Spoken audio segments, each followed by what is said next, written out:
this computer. Excellent. All right, welcome. This is our first hands-on session. We want to just lay some foundation before I hand over to the facilitator.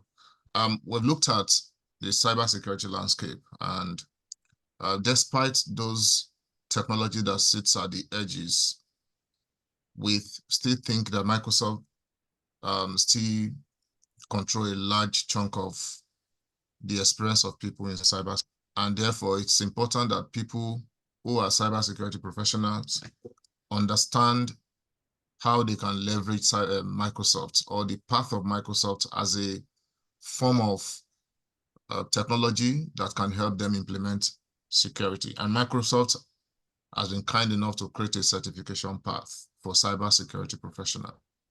What we want to do today is to start that conversation, which is to show you the different areas of cybersecurity that Microsoft can help you specialize in, or to get you aware of those areas, and then you can make an informed decision on which of them you want to focus on.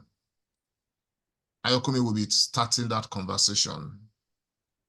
Introduction. So today's class looks like an introduction of Microsoft certification path. And then if there's enough time, it will then pick an area and then dig deeper that will set the conversation for the next meeting. So this meeting should hold on Saturdays and on Thursdays. And we are hoping that we can do this for the next 1 to 2 months before we move on to other things. The other thing could be another hands-on on another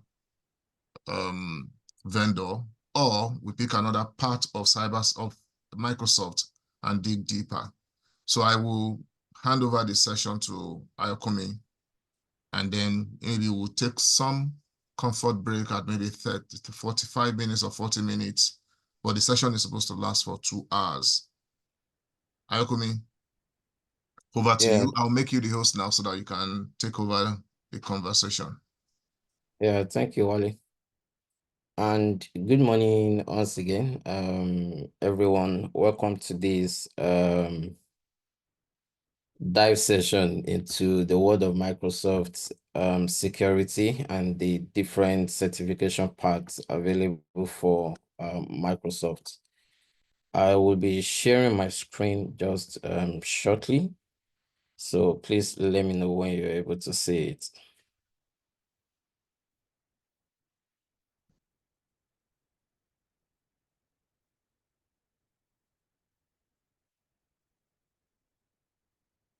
Please let me know when you're able to see my screen. I can see now. Okay. Let me put this also into presentation mode.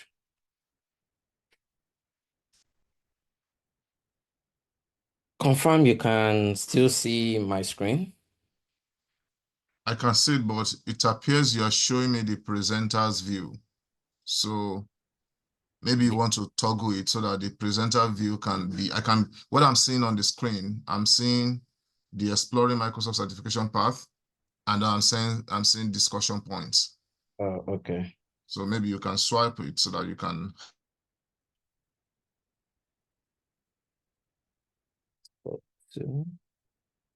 Share. Any better? Yes, I can see perfectly now. Okay, thanks for confirming that. So just like Wally mentioned, we'll be talking about different certification paths available for security professionals in Microsoft. Currently, and today we'll be covering just these conversation points. First, why Microsoft certification? There are lots of security vendors out there, that one may be interested in learning about, and there are different area of specialization as well in cybersecurity. So why is Microsoft important at this time? So we'll be talking about why Microsoft certification. We'll be talking about the specialism versus tooling. I believe previously a lot of people believe that Microsoft is best used for productivity. They don't have expertise in security. But I think if we look at Gartner reports of many areas where Microsoft actually plays, Microsoft is seen as a leader, meaning that they are not just into productivity too. They are also well into the security domain as well. And we'll also talk about every entry level to architects, talking about where you are in your journey and how you find a fit.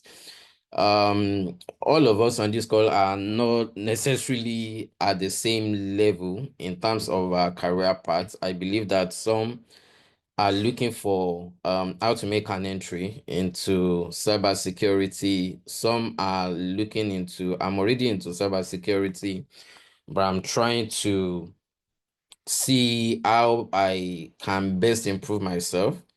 While some are already into it, but they need hands-on experience to gain more control, have more assurance about their competency in managing the tools that they use to defend their organization. And if after the conversation, we would love to go into the different security areas available for us in Microsoft. How do we go about that? And so on to the first point, why Microsoft certification? If you look at it today, Microsoft, I think if you begin to pick many organizations, you'll probably see that actually I worked in Nigeria and I worked in the UK, and I think a bit also across Europe. And for most of the organizations that I've worked with, I've always find out that majority of them are using Microsoft products. And that tells me that Microsoft certification is going to be relevant it's going to be relevant for a foreseeable future. And if you look at their market sizes currently, you have the 50% of Fortune 500, 80% of Fortune 500 using Microsoft 365. You have SMEs across the world. 65% of the SMEs are using Microsoft products. And also, if you look at the cloud infrastructure service market, a lot of organizations are moving from the legacy on-premise approach to moving their workload to the cloud. And if you look at organizations and their investment, basically, you will notice that Microsoft Cloud is the second largest cloud, just second behind AWS, which is currently leading. And what this tells us quickly is the fact that Microsoft is relevant. And some of us may be asking me already that, oh, where did you get your data from? I think a quick search of Microsoft market share will actually give us this information that I'm just saying.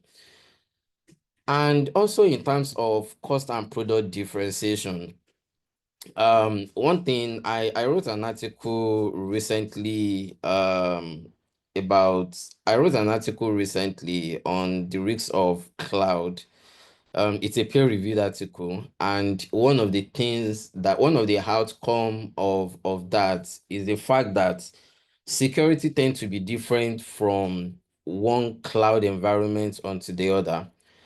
And also the platform also determines what kind of tool that you can actually use to mitigate maybe threats that you have in those cloud environments. And a case in point, if you look at, for some of us that are already familiar with Microsoft products, if you look at Microsoft has a solution that they use that is called the EOP for managing email threats. If you change from Microsoft to something like a Google Cloud, you are not able to use that EOP, except maybe you have to do double payments, basically. And in terms of how email threats, malware is defended, I think Microsoft is quite efficient in that space. But that same solution, you don't have it in Google Cloud. So most time, if you are learning about a security solution to prevent email phishing, for instance, or maybe malware in email, you quickly notice that for someone that learns about Microsoft solution and is moving to other area, and this is not just Microsoft, or let me just say, for someone that learn security, Microsoft EOP for protecting emails and moving to Gmail, that knowledge is not relevant. But that knowledge is relevant because you actually see Microsoft having large user base. And when people are leaving, let's say, for instance, someone is leaving a Fortune 500 where 80% of those are using Microsoft services. If that person wants to move to another organization, there is high chance that that person is moving to another Microsoft organization. And that ensures that what you have learned is stays very relevant. So in terms of Microsoft strategy, Microsoft has their cloud solution. Microsoft has its own cloud solution, and the cloud solution is actually used by many. And that means that if you learn any solution that is integrated into those, basically you stay relevant for in a very long run. And also one thing that we need to know is Microsoft has a strategy for selling for doing what they do. One point I always love to refer to, if you look, for instance, for people familiar with Microsoft 365 still, when Microsoft 365 came into the space, it was more about productivity too, not so much about the security aspects of the solution. But Microsoft quickly said that to be able to run workload efficiently in the cloud, organizations need to have an adequate security, and also learning from what has impacted people, the technology and cloud.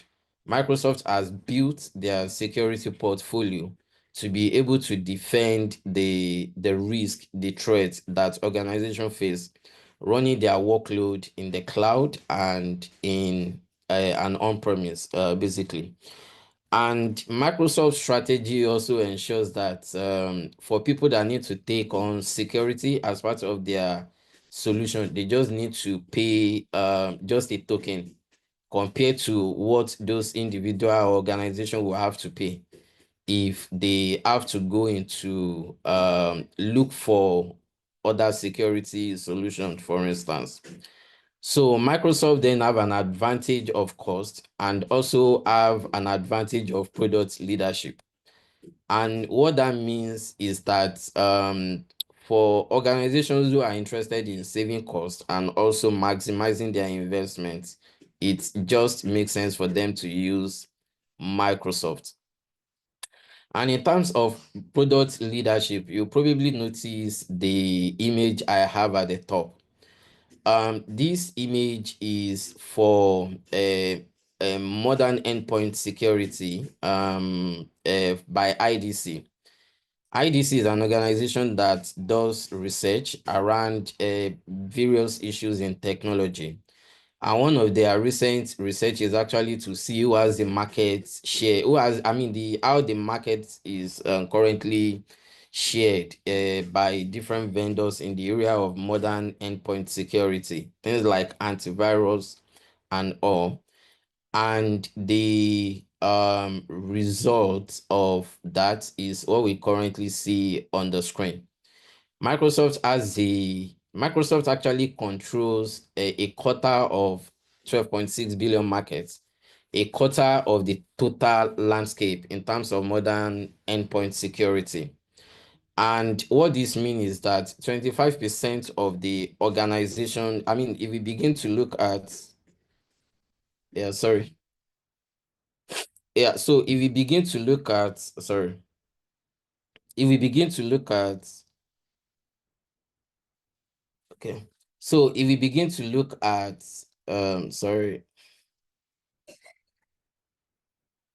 if we begin to look at the market share, we see that Microsoft control. Currently you have I don't know the number of people that play in this space, but what I know is the fact that if you begin to list security vendors playing in the areas of, in fact, I know some. Okay, I can see some names like SentinelOne, Trend Micro, like Sophos, like Broadcom.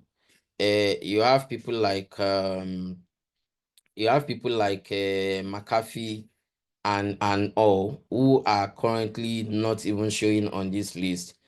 But even if it is just 50, Microsoft controlling 25% of that landscape, I think stands for something. So yes, people that learn Microsoft security are going to stay relevant. That is a summary of this slide. And now, some people will say that Microsoft is just more about tooling. What about specialism? If you check the UK reports, for some of us in the UK, I think that's going to be really interesting for us. If you check the UK government's recent report on the different areas of cybersecurity where there are skill gaps, they are geared more towards actually the hands-on than the governance side. While I'll say that for people who want to learn, who are serious about learning hands-on in security, Microsoft provides the good understanding of the concepts as well as the good understanding of the different solutions as well that is available. And if you look at the screen currently, you can see cybersecurity generalists as one of those area. And what that tells us, if you look at the, this is a survey done by, this is a research done by the UK government. And they look at the UK and also the job availability in cybersecurity role in the UK and mapped out where there are gaps and what organizations are trying to fill. And you see that cybersecurity generalists actually grew from 2023 to 2024. And what that means is by generalists, I think that's actually indicative. Someone that has experience across all boards, right? Have experience across all boards, meaning that they have not been typecasted into actually just picking a domain and specializing in that. And also, not all organizations actually have the resources to stay relevant. And I always say that even if you have a specialization, have a good understanding of the adjacent teams that you probably also love to work with. And what that does is it makes you, I think, relevant. And also, it ensures that you're able to contribute meaningfully when having a conversation or collaborating with those. So we have the governance and the risk. We have the governance and also the the risk management as another domain that the UK government emphasized that is in high demand. And followed by that, you have cybersecurity management, and then you have cybersecurity audit and assurance. You have data protection and privacy. You have vulnerability management. You have network monitoring and intrusion detection. You have security testing. You have secure system architecture and design. You have incident response. You have cyber threat intelligence. You have identity and access management. You have secure system development. You have secure operations. You have cryptography and communication security. You have digital forensic, and you have some other areas which are not casted. I mean, which were not classified as 4%. I think two things I'll say once you understand from this slide. If you're looking for area where to specialize, I think this quickly actually gives an indication of area to look for those in the UK. And I believe also that the need for most other countries are not going to be far from these as well, just for the people outside of the UK as well.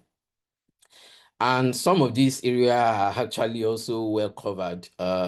Many of these areas actually are well covered also in Microsoft's certification. Now, entry to architects. Where am I in my journey? Is Microsoft relevant for me? If you work in security and you are in, you work in one of those organizations where there is investment in Microsoft and where Microsoft is part of your tooling, I think this is relevant to you. If you are also looking to get into cybersecurity as well, and you also need a place to start from, I think this is also very relevant to you. And also for the reasons that we have discussed earlier, most organizations use Microsoft solution, and Microsoft is cost effective for organizations to use. And also Microsoft will remain relevant in the very long run. So regardless of where you are, maybe as an entry level, there are so many Microsoft parts to security that provides you the fundamental. And also as an associate or maybe executive, as some will probably organization will actually call it, you can find yourself around intermediate or maybe new entrants, and Microsoft is still very relevant for you. If you need to define, maybe you are already at the later stage of your career and you as well are looking into oh, is it relevant for me? For you to be an architect and be able to design a security solution as well, you need to know what is available. And I think the one of the cross of cybersecurity experts and architects is actually not just knowing the concept, but knowing the technologies available to them design to help them design the solution that works for their organization. So this is also relevant to you because it makes you aware of the tools that are available to you, and as well also opportunity out there that you can latch on.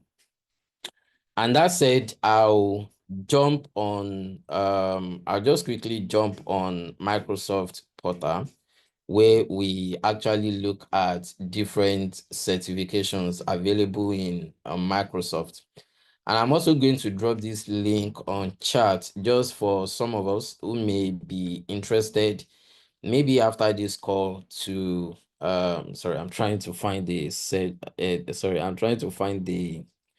chat window.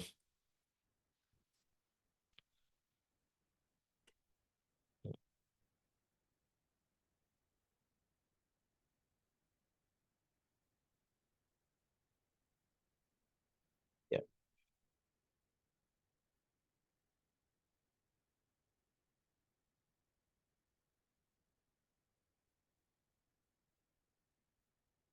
Yeah.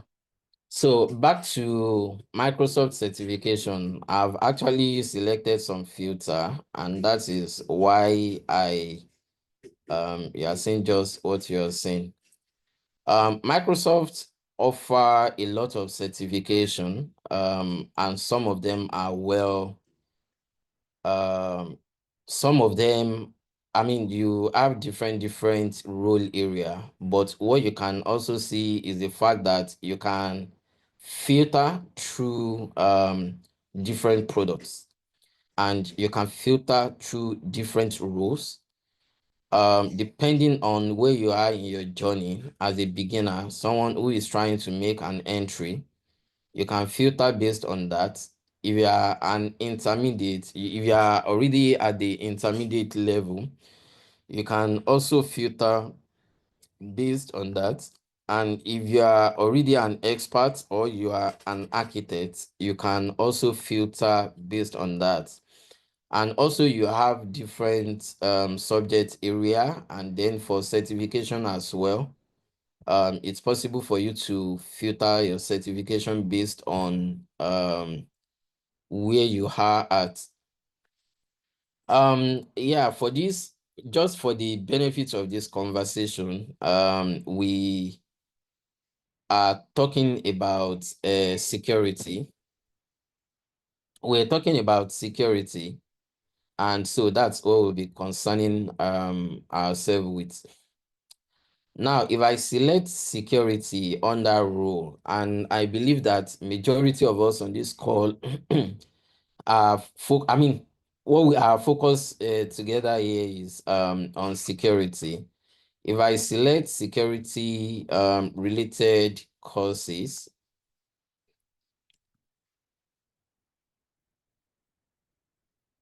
maybe technology manager as well. Information protection and compliance is under security as well. Identity and access management is, as we saw earlier, we see that we quickly have a lot of different certifications that one can do to remain relevant. And I'm just going to back out this technology manager for now, just to be sure that we are in the critical corals of security. And if you look at this quickly, for people who are interested in threat hunting, you quickly see things like Microsoft defend against cyber threats with Microsoft Defender. So you quickly see Microsoft Defender XDR. The XDR stands for Extended Detection and Response, and that is what organizations that want to automate threat hunting and also launch automate threat hunting and also launch a response. That is the technology that they will typically use.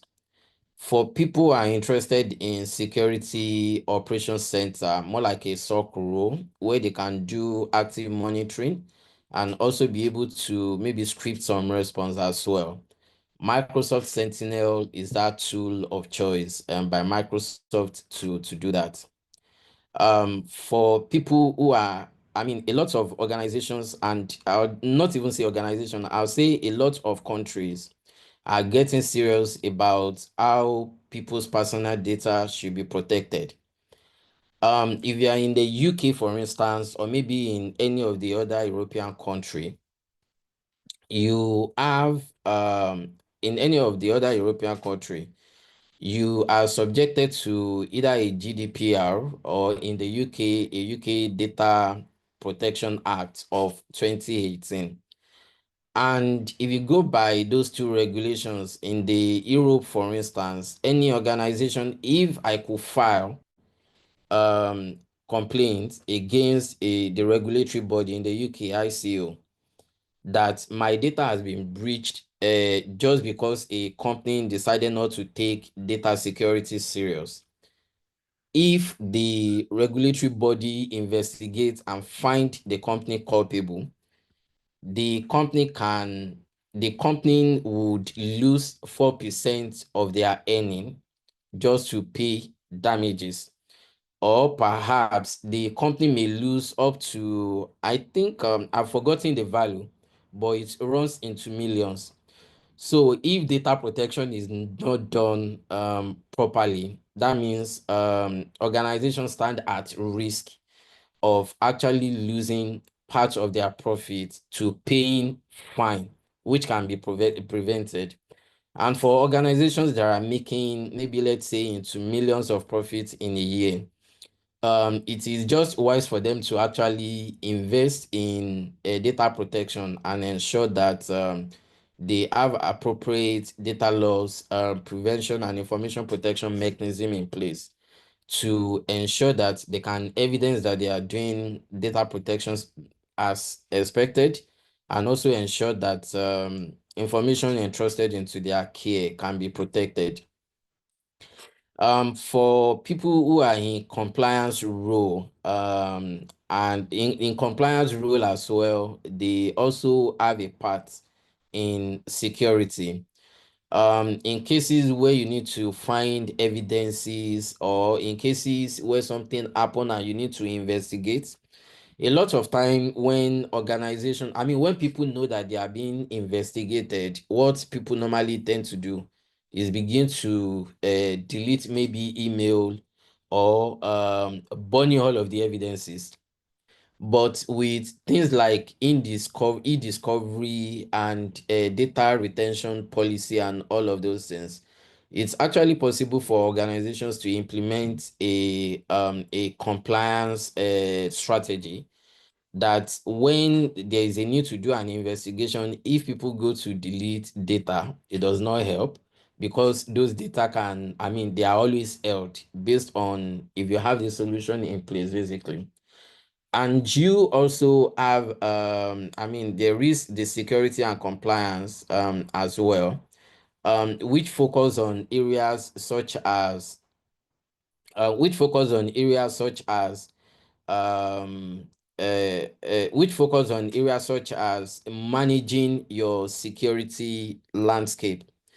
A lot of time people are in the cloud, security is not done rightly, and maybe because people are even at the early stage of adoption of cloud infrastructure, it's possible for organizations not to know what the best practices are, or for the administrators managing those systems not to know what the practices are. So the security and compliance also help organizations actually in gauging how well, or engaging their maturity in terms of the controls that they have put in place. And for organizations that are running infrastructure like the like PaaS and IaaS, Azure security is one of those that I mean, that they also need to look at area. And this is more like a competency area, not more towards solution, but competency area, just an individual on what individual that needs to secure Azure, the area they need to master. And you can see that you have the security engineer, and then you have the security expert, which is a level above the engineer associate. You have different areas of security as well. You see the cyber security expert, which is actually a broad area, and you also see the identity and access administrator role, and you see security operation analyst, and you see security compliance and all of this. But what I'll try to do for us, I mean, what I'll love to emphasize here is the fact that rather than go through, I mean, yeah, through the rules where you can actually learn things specific to your rules, I'll probably say we go through certification and just focus on a security area. Sorry, just a moment.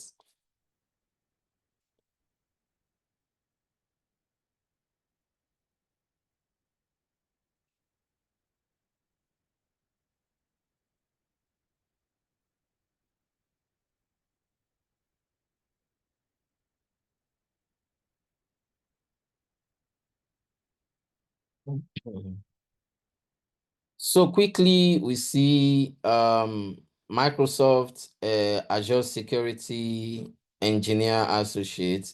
We see the Cybersecurity Architect Expert. We see the Identity and Access Administrator Associate. We see Security Compliance Fundamental as well, and we see this as a beginner. But for people who are interested, I always suggest that just go from the level of associate. I mean, the foundation will probably give you an intro. I mean, sorry, the fundamental will give you an intro into all of the critical areas. But if you are trying to get your hands on mastery, I think the associate is always the the best place to actually start. Sorry, the associate is always the best place to actually start, and from there you can move quickly into every area of interest. So I think first of all, I like to pause here, take feedback, and I mean just entertain questions, and maybe for us to take some break, maybe 10 minutes break or 15-minute break, and after that we can we can come back and discuss some of these courses or the certification parts in details, and then talk about what the plans are going to be for getting on each of the parts. So first, do we have any question? If you have Yeah, any question, you can raise your hand by show of hands. Okay, Wally, go ahead. yeah, Ayokumi, thanks so far for laying the foundation. I just wanted to shed more light around the decision of going by, so two things. The decision of going by either starting with associate or foundation or fundamental. Um, um, the the flyer we shared followed some stages of the specialty. So you go from fundamental to associate, then from associate to, I think it was expert, then from expert to architect. Let me check what I'm talking about. Yes, Okay. sorry, it's from fundamentals to associate, then to architect, which is the expert level, right? So those are the three level. My question is, if you want to start, let's assume you just want to get your leg into the room and you're trying to prep yourself into the hands-on area of cybersecurity. Would you say fundamentals is the starting point? And would you say associates should be the starting point? And what would be your recommendation for someone that is maybe in IT or someone that is already in security and they want to flesh their competence with some level of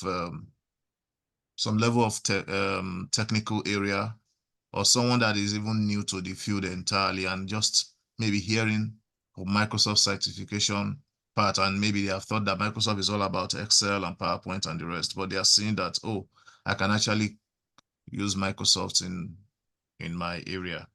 That's one question that I have that I want you to shed light for people to understand. I'll come back with the second one, but I can see that there's a hand up. There was a hand up earlier, but you can Yeah. answer this and maybe Aisha can also speak. Thank Yeah, you. I think she put the question on the chat. I'll probably allow you to answer that question, Wally, since it's more of your area. But to your question, if fundamental is the right place to start with and then progress into associates. So currently I open the Microsoft. I believe this is for people that are trying to get certified with SC 900, which is for a beginner's level in Microsoft security. This is the exam content for them. And basically, they have to just demonstrate that they have knowledge about what individual tools does, not necessarily how to implement them. And I believe it actually provides a very good and balanced background to actually see the different areas of securities and technologies offered by Microsoft for individual. So I'm not really a fan of saying that people should skip the basics. Understanding the fundamentals help you to build at other layers, maybe at associate layers, at intermediate layer, or as an architect. If the foundation is well built, building on top of those foundation later, I think that makes it easy. So yes, I would say that if it's always good in associate, you probably have some references to things that you should have known within the fundamental. And yeah, so you probably have some things that you need to have known within the fundamentals that need to be built on in associates. But if time is also of the essence, I always say that the learning curve between the associates and the fundamental is not wide. And also at associate level, most time you see that you can actually escape fundamental if you already have a focused area and go into those focused area. So the little things that you may have missed within the fundamental, you always have you always have information about those within the associate level. And this is not just a Microsoft thing. If you look at EC Council courses, for instance, you have them having different parts. I think there is the entry level. I've forgotten what those. I think ECND. For instance, a lot of people don't do that. They just go into their associate level of certification, like maybe a CPENT for penetration tester, or maybe CHI for, is it CIH for, no, CHIH for incident handler, for instance. So most of the things for people who want to have a broad and balanced understanding, let me just drive it on this way. For people who want to have a broad and balanced understanding, I think going through the fundamental is advised, because it gives you understanding of the adjacent areas that you may also want to cover and make you aware of them. But for people who are already enrolled and quickly striving at mastery, so for those people, it might make sense for them to go into an associate, because they already have a focused area. An associate just focused on the focused area. So that's how I'll probably say you may want to make a decision. But if you really want to have a broad, balanced understanding beyond your domain, just for you to know how to relate, and also how to relate and how to collaborate with people in the adjacent role, I think it makes sense to go through the fundamental. I hope that makes sense. Thank you, Mayokumi. I think it's clear. I just want people to, because this journey, you may start the journey at somewhere in between, but I'm just hoping that people can appreciate the need to start from the foundation. Foundation or fundamental helps you to build a very strong bedrock for you to lay other, have the other layers on. It is not that you can't start from associate. It is just that you might need to back check. Again, I know that all of these things speaks to money, but you can. So Microsoft has been kind to allow you to go through training. If you don't want to write the certification, it's fine. You can do the training. But you can do the training for fundamentals just to have that background. Then if you set a certification you then want to write, you can go to associate. But my advice is that don't skip fundamentals because you think it is foundation, especially if you've not been in IT, you don't have security or let me put technical background. You may need to, get an understanding of foundation or fundamental. To the question of Aisha, before we take a 5 or so minute comfort break. Yeah, so incident is, there could be different types of incident. There could be IT incident. You wouldn't expect someone in security to be chasing after IT incident. I think first, organization do what is comfortable for them, provided that nothing is falling through the cracks. The organization may have a register, an incident register that covers all types of incidents. Mainly, there will be IT incidents and there will be security incidents. Security incidents should be the responsibility of security guys. IT incidents should be the responsibility of IT incidents. Mind you, it is one register. So there will be an indicator that makes you to be able to categorize incident, whether it is security or it is IT, because someone would need to investigate or close that incident. Usually it is the point of entry may be the service desk where people log issues. And then at that point, the first level then decide, oh, this is security, so I will tag the security guys to look at it. Or this is incident for technical or technology.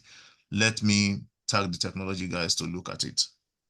Now, if you have compliance and risk, their work could just be ensuring that incidents are closed at the time that it needs to be closed, and there's no incident that is just there on the table. Again, some IT team, they have that IT compliance guys that are looking at and making sure that the threshold that has been set, maybe 48 hours for every incident or 24 hours, all of those things are aligned. But in my view is that you have one incident register. However, security needs to be handled by security and IT needs to be handled by IT. Now, if you don't have that luxury of separating security and IT, the service desk or IT would handle all the incidents because they also have the knowledge to manage all of those aspects. Again, we don't really import practices because some leading practices are not practicable in some organization because of the resources or because of their structure. So you have to define an end goal, which is that we want to attend to incidents and we want to make things work. How can we make things work? That is the first thing. Then you now move to the leading practice. You don't want to be going by the leading practice and incidents are falling through the cracks where IT is saying I'm not the one, security is saying I'm not the one, and things are not getting done. But if things are getting done first, then you can now move to who really should be doing this so that we can put accountability where it should be. I hope this helps, Aisha. If it doesn't, you can still drop your comment for clarification. Why we'll use the next 5 minutes. So I will pause the video. We'll use the next 5 minutes to take comfort break, and then we'll come back once it is 5 minutes. So this is 8:53. We would then come back let's come back at 9 o'clock. Thank you.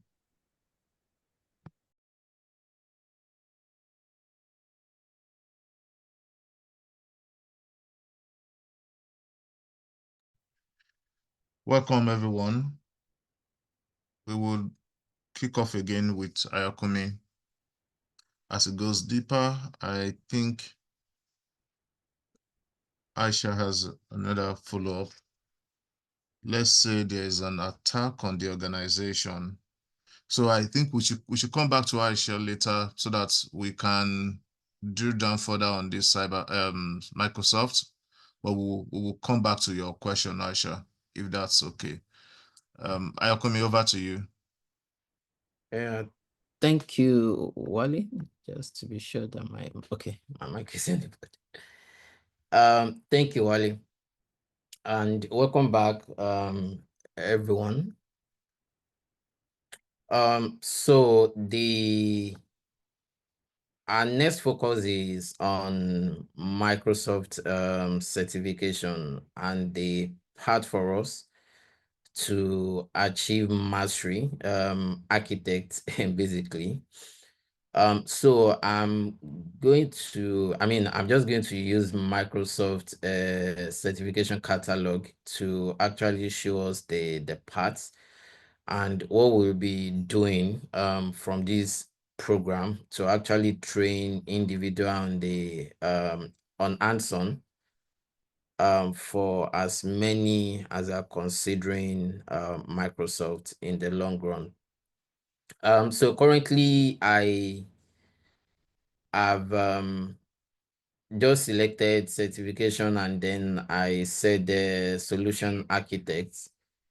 And we can see we have it's the same part, the exam, SC Cybersecurity Architect Expert, which is SC 100. I'm going to be opening this.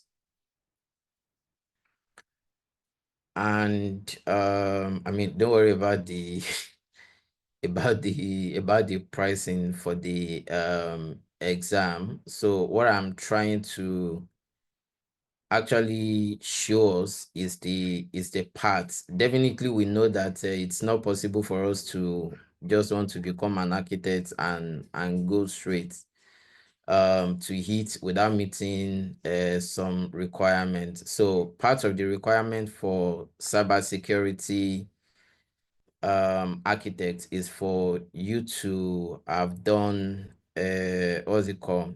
Is for you to have done some other level of intermediate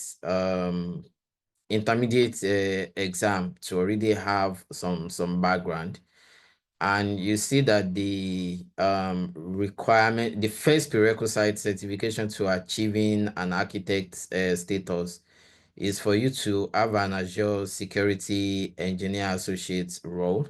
Certification, and then followed by that to have an Identity and Access Administrator Associate, or for you to have to have a Security Operation Analyst Associate certificate. I think for Microsoft, if you actually have one of these, and you can see it as actually option 1, option 2, or option 3, meaning that if you are certified in one of these area, you need to certify in one of these area before you can then go for the cybersecurity architect role. So one of these area provides you a path to go into cybersecurity architecture. But before we go into details of cybersecurity architecture, I'd like for us to actually see what each of these area covers, and also to find the job roles that we'll probably see in those areas. For organizations that have maybe multi-cloud environment, I think earlier I was saying things about organizations that have on-premise infrastructure or maybe cloud. And in cloud, it's possible to have things like a software as a service model, or maybe platform as a service model, or infrastructure as a service model. And if you want to be able to manage your security posture, implement threat protection, or identify and remediate vulnerabilities, then this is the path for such people. While it says Azure Security engineer associate, I think that name is there because it's focused on Azure resources, the cloud the cloud resource security of Microsoft. But you can also see that it is multi-cloud. Majority of what you have here can easily be adapted if you have a multi-cloud strategy. And by multi-cloud, I mean maybe in addition to using Microsoft for running your workload, you also have maybe AWS or GCP. So basically, this is the part for you. For individuals who are interested in identity and access administrator associates, then this is the part. A lot of the time, organizations go into the cloud without actually thinking about identity and access management strategy. I always say that, and it is not just myself, I think data has actually shown that most of the 40% of the attack that organization experience is due to ineffectiveness in the way identity and access management is done. Someone has left organization some months ago, they still have access to your critical infrastructure. Or maybe someone resume in an organization 2 weeks down the line, they still don't have all of the access that they need. Or someone has changed rules from one department to another department, and they have an access creep where they just have more access than they require for their role. Imagine someone leaving a finance and moving into marketing, but within the marketing, they still have access to the financial data of the organization. So all of these have their own risk. And the implication is if someone should hold too much access than they actually need, if the account is compromised, we know that every system that they have access to can potentially be assumed to already have been breached. So ineffective access and identity and access management broadens the security risks that organization is exposed to. And I think identity and access market is actually one of a very broad area. I mean, it's a large market, and you see a lot of vendors playing in this area. Microsoft understand this, and I think that's why Microsoft is also pushing for identity and access management as part of their portfolio. And I think they have quite good number of solutions as well that allow organizations to integrate and automate identity and access management using their existing infrastructure and the licenses that they already have. And the third one talks about the security operation analyst. So for organizations, you are not able to defend yourself. I think there is this mantra that most organizations, I mean, breach takes data breach and exfiltration will probably happen within 1 hour of a successful compromise. And most organizations are not even aware that anything has happened to them until maybe after a month or after they've been contacted by the attacker that I mean, I've taken something. If it's not a case of ransomware, which it's noticeable, if it's a case of data exfiltration, organization may not even be aware that they've been breached for years, except maybe if they are contacted, if they don't have good security operation program. So for organizations who are interested in monitoring their environment for security threats, also responding to incidents, risks by using exposure management, hunting for threats using threat intelligence, and being able to report, detect when incidents happen, and launch automated investigation. This is the part for them. So for people who are interested in incident handling, incident response, threat hunting, forensic analysis, the security operation analyst certification part is then the part for those individuals. And what we'll be doing over the next couple of weeks and a month is actually to take us through is actually to take us through all of these different program. We'll start with one. We take maybe a pause of some 2-3 weeks, then pick the next, and take a pause of some 2-3 weeks, and then pick the next. And if you look at each of these area, security operations center, for instance, or identity and access administrator, for instance, or cloud security, for instance, from our previous presentation, you will notice that these are areas that are also in high demand. You can see here currently there is a shortage of 33% in cyber threat intelligence, which you as an individual can feel if you are actually adequately trained in Security Operations Center, for instance. We see this is SC200 in terms of Microsoft certification. We see identity and access management where you have 29%, which is also an area. I think that's SC300. And you have an area of secure operation, cyber threat intelligence, incident response. Cumulatively, you find all of these areas within, and digital forensic, for instance, vulnerability management, data protection as well. You find all of these areas within SOC 200. And just because SOC 200 actually covers large domain, or just say rules area in cybersecurity, that would be the first one.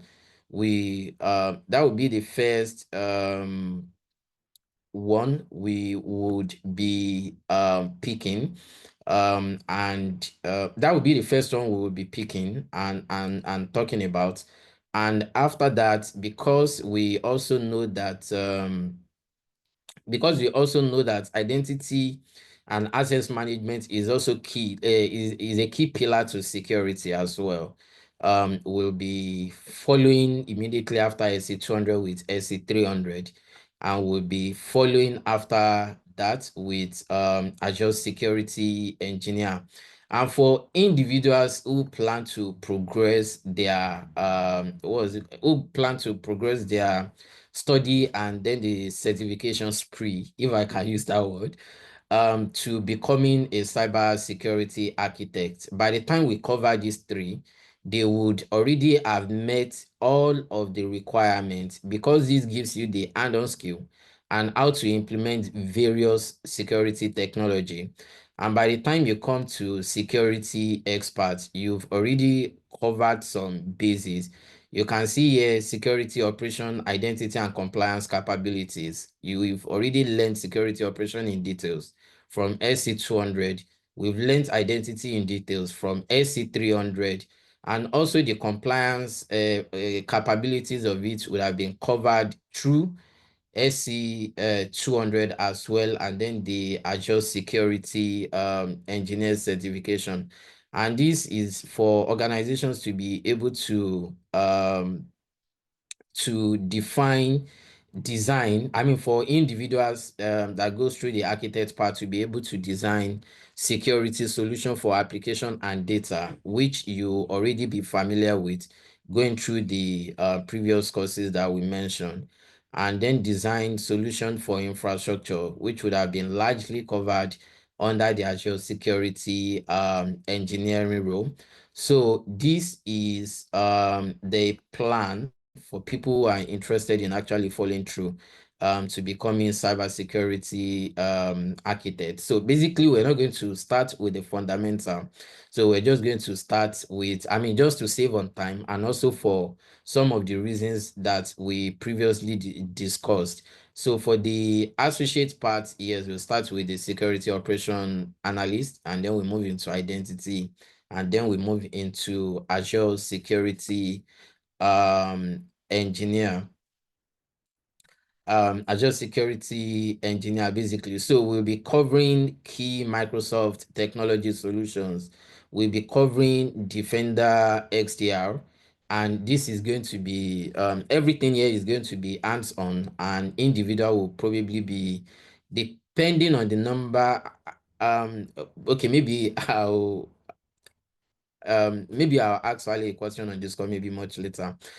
So depending on the number, we might be grouped, we might be put into groups where just for accountability, and also to ensure that we can ensure that you maximize the benefit of this, ensuring you are given a project on a weekly basis where you then have to work together as a group to actually come up with a solution or to implement something that you can showcase.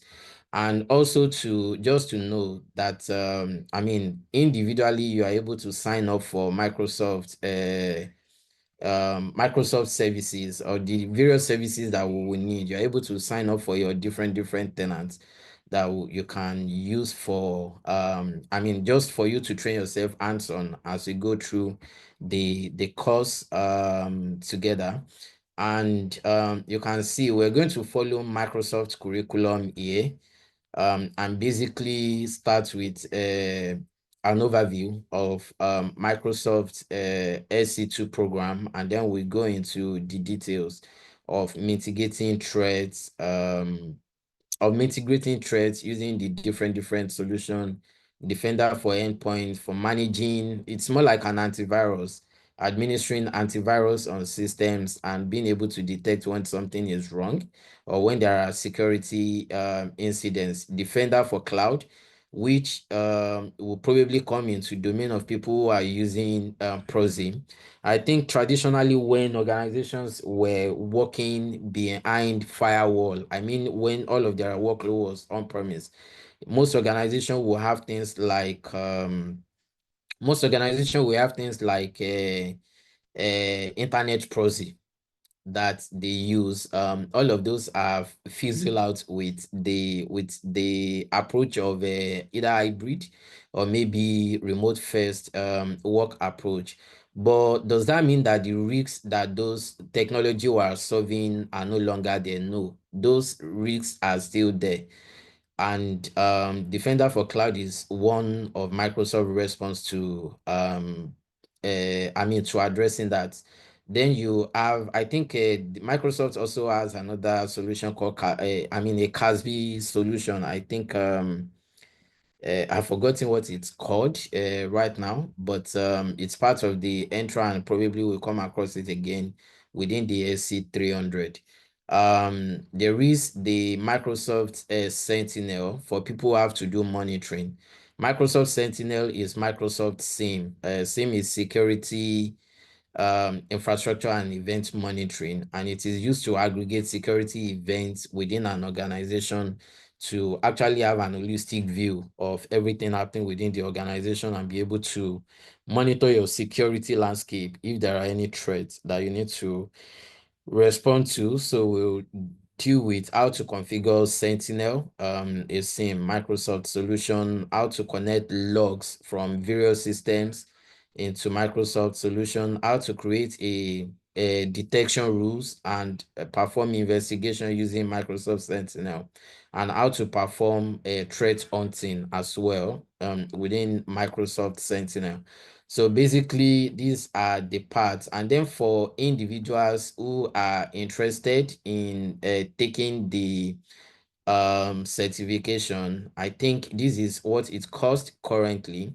But for those who are interested, I think um, I don't know how it's going to take, but I think we might be able to actually connect you to some Microsoft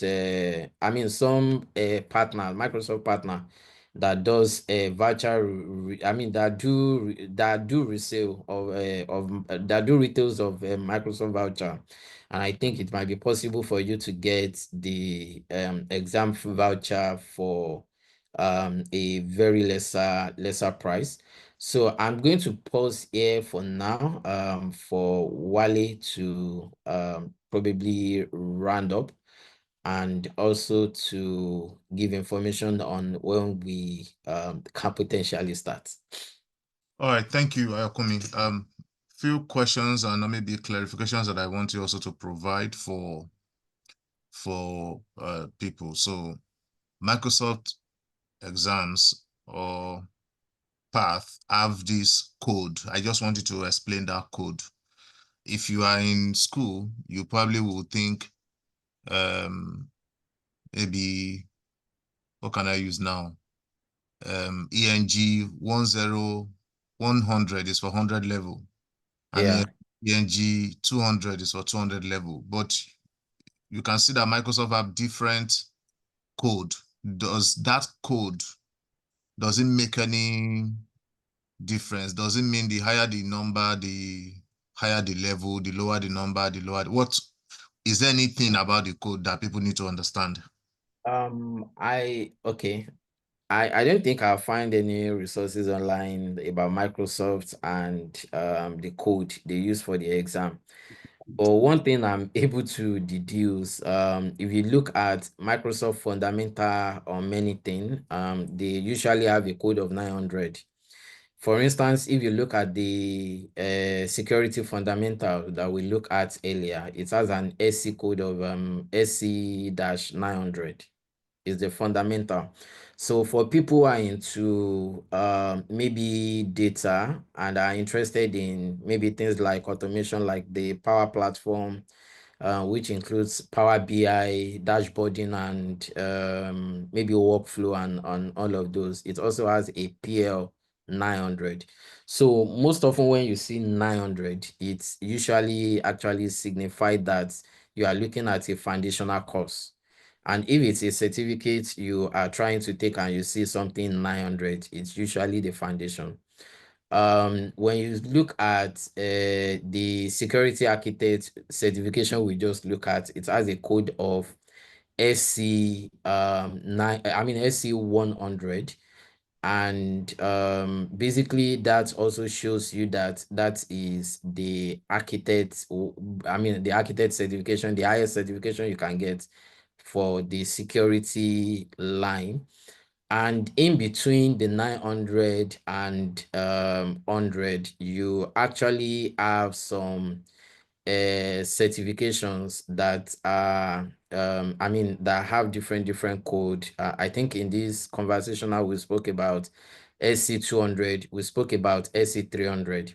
While Microsoft actually put SC200 or 300 or the Azure security experts as a prerequisite to cybersecurity architects.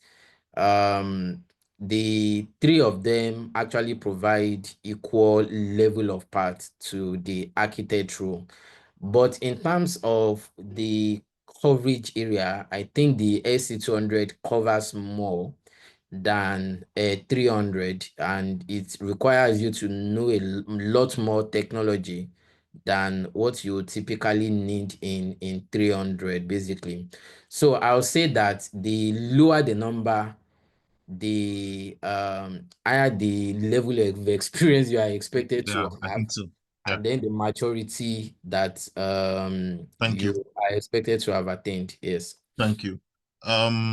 I think that's very clear. I just wanted to for you to provide that context of the SC coding. The other thing I want to also chip in is that I know, so we have a WhatsApp group, Ayakumi. I think I mentioned it before. Yeah. We have a WhatsApp group where I put up a survey, and that survey was for people to, let's know the certifications they are working on or they are worked on. Now, it's possible that people have some of these so we have proprietary security certifications and we have non-proprietary security certification. Proprietary certifications are OEMs like Microsoft, Cisco, AWS that develop certification based on their product. So sometimes that knowledge is within their scope. Why the non-proprietary one like ISC2, ISACA, CompTIA, they are generic. Now, if you probably have started your path and you have done the non-proprietary, so some people start from non-proprietary and move into proprietary and combine the two. Some people start from proprietary and move into the non-proprietary. If you have started your path in either of them, because that knowledge you have, which is generic and covers everywhere, it is applicable to tools. And this is why we have chosen Microsoft, because again, based on presentation earlier, Microsoft controls over 25% of the market. CrowdStrike is coming next, but Microsoft is still number one. So that your general knowledge you have obtained, either in CompTIA security or in what's it called now, or in CC, certificate in cybersecurity for ISC2, or any of the other certifications that are non-proprietary, that gives you a general knowledge of how network is, how security is. You need to at least find somewhere, an example, Microsoft or AWS, that you can have a hands-on on. And this is the opportunity where we're trying to create, so that your knowledge of CC or CompTIA is not just flying in the air, but it is now able to apply to an area. The second thing I want to mention is that when I did Microsoft certifications in like 2006 or 2007, I had to install Microsoft, but I was using VM. So I use VM on my laptop.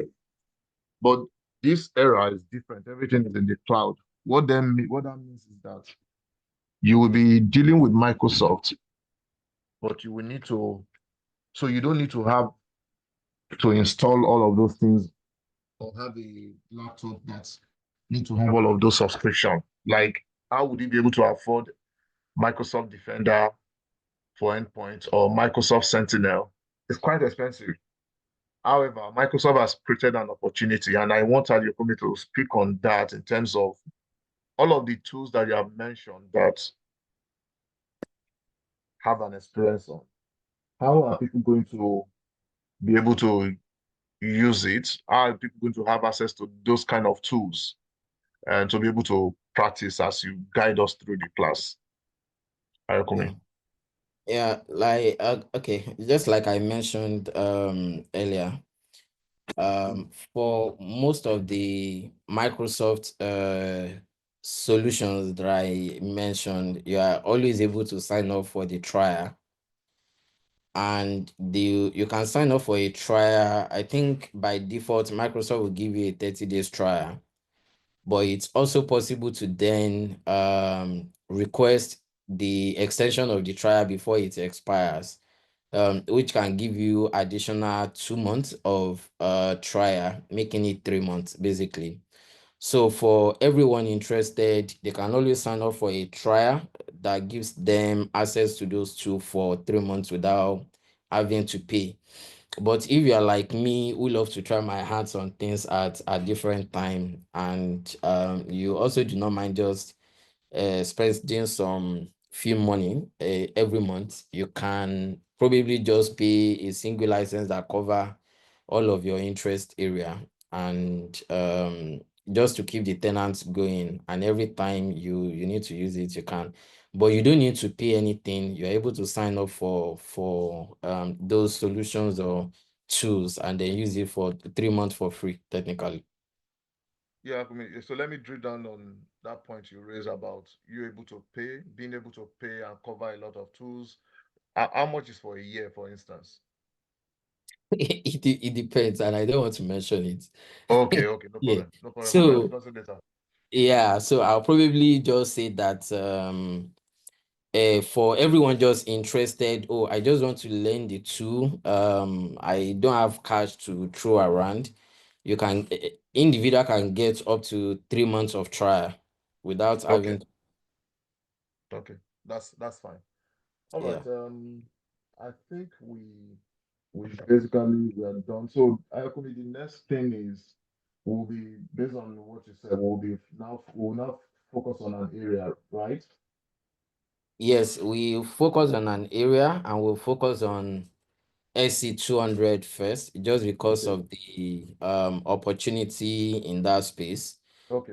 Like mentioned, if you look at SC 200, it covers quite a number of domain in terms Okay. of job availability and the role area that people with that experience can go into. And if you search online, I mean, if anybody go on LinkedIn currently and search for security operations center job, maybe SOC analyst role, you'll probably see Sentinel or experienced defender as one of the key requirements. So someone with SC 200 knowledge and possibly certification have already put themselves on a path to be hired. Yeah, Ayakumi, I think you are actually very correct because we published the cybersecurity mentoring group sought after um, tools, sought after certifications, and also skill area that we did last year. Sorry, Wally, you sound a bit distant. I'm not sure if it Oh, is just okay, myself. sorry. So I was saying that you are actually correct in terms of. Can you hear me now? Yes, loud and clear. You're actually correct in terms of the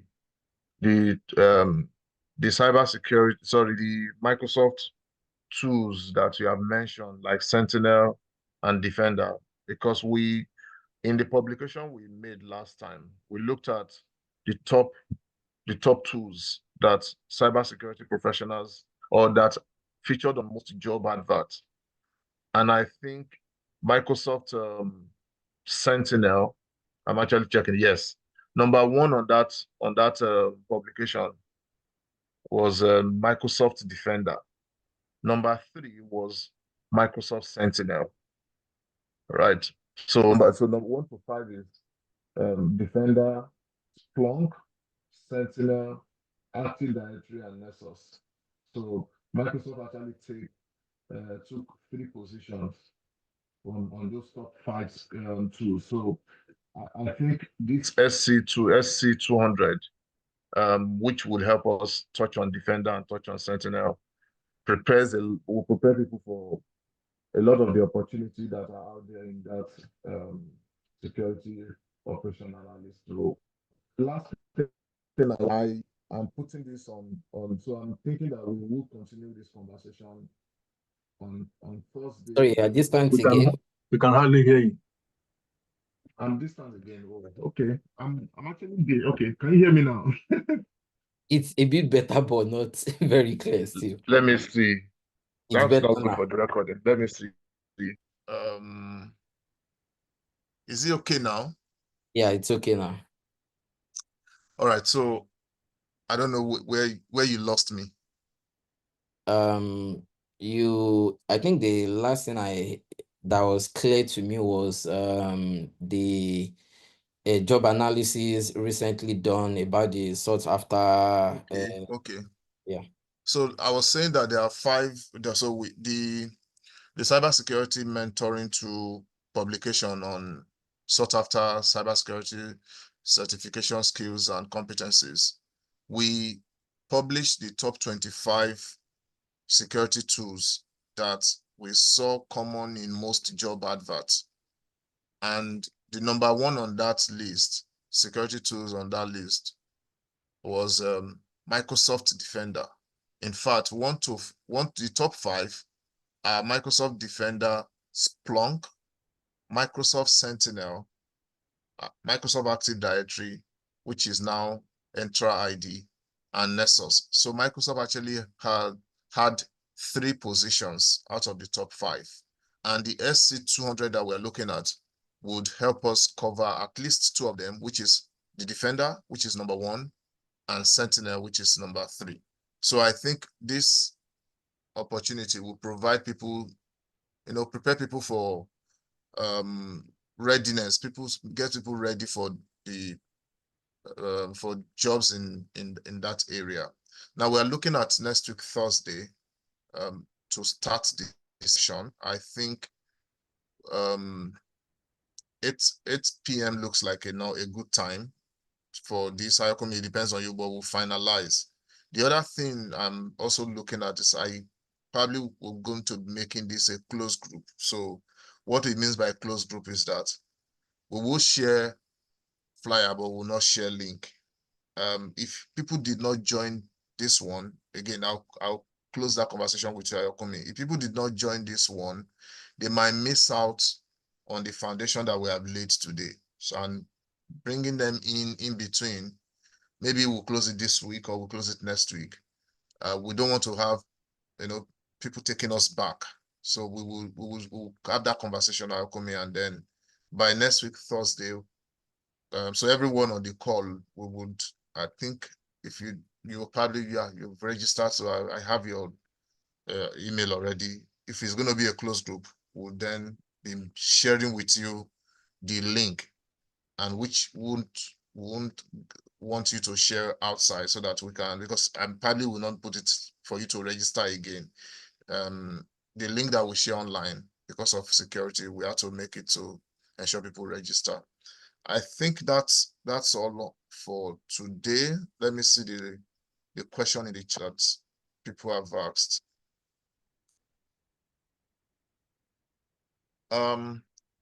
So what's WhatsApp group? Okay, please can you show the chat again? Ayakomi, maybe you can present that Yeah, chat. which chat, Emmanuel? Which of the chats?